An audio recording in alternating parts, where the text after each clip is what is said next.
it's a decent gap up start, let me put it this way. 0.25% up for Nifty. We are aligning with what could be called as the global adjustment.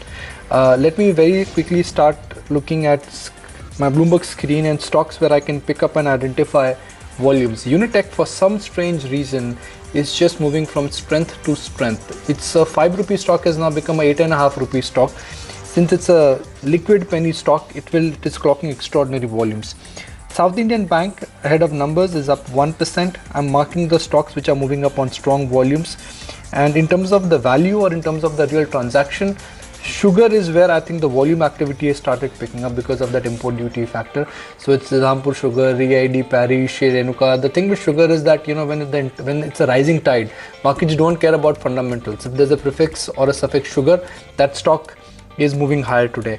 CDSL, look at the volumes, look at the value of transaction. Again, it's moving up very, very smartly.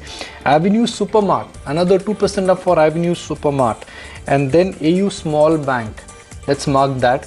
And then let's also look at some of those IDFC group of names, IDFC Bank and IDFC Limited, along with Shriram Transport and Shriram City Union. Aisha? Yesterday turned out to be a phenomenal day for some of the pharma names. So you had a Lupin which held out very well. Sun Pharma saw a fair amount of gains coming in, and the Divi's as well, which got a US FDA nod for its Vizag facility, that as well held out. Similarly, not such a great day for Biocon. That was really sans how the rest of the pharma pack was moving, considering its facility got a French regulator's observations and a set of 20 to 22 observations really that they've put out. So Biocon is a loser. And today you're seeing marginal gains come in for Biocon. 328 is where the stock is.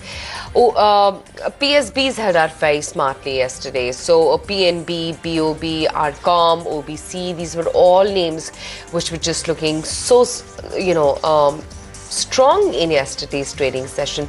That really is remarkable. Let's also check in on what IndusInd Bank ahead of its numbers is up to and whether or not the stock is looking a little nervous. Is it holding firm? Just marginally higher at 1563. That's where the SGX is currently.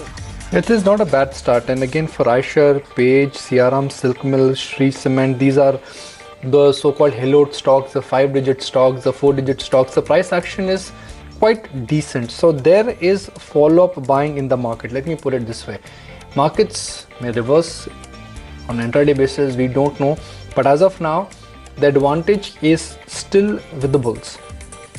JP Associates, 22.5. A 10 rupee stock has become 22 rupees stock. But it is CDSL. I mean, if it was Venky's for the better part of trade last week, this week it is CDSL. I mean, the stock is simply going gangbusters. The market capitalization versus the total value of the transaction, there is someone who's desperate to buy CDSL. Bear in mind that it's only listed on National Stock Exchange, and yesterday the National Stock Exchange was shut, so we didn't get the CDSL rate for 3 hours. But today things are looking up. Okay, now things are looking normal for National Stock Exchange as well, because 3 minutes into trade, I think it's streamlined. And what happened yesterday, I think that's history. And the 3-hour blackout which happened on National Stock Exchange, I guess would be a forgotten story.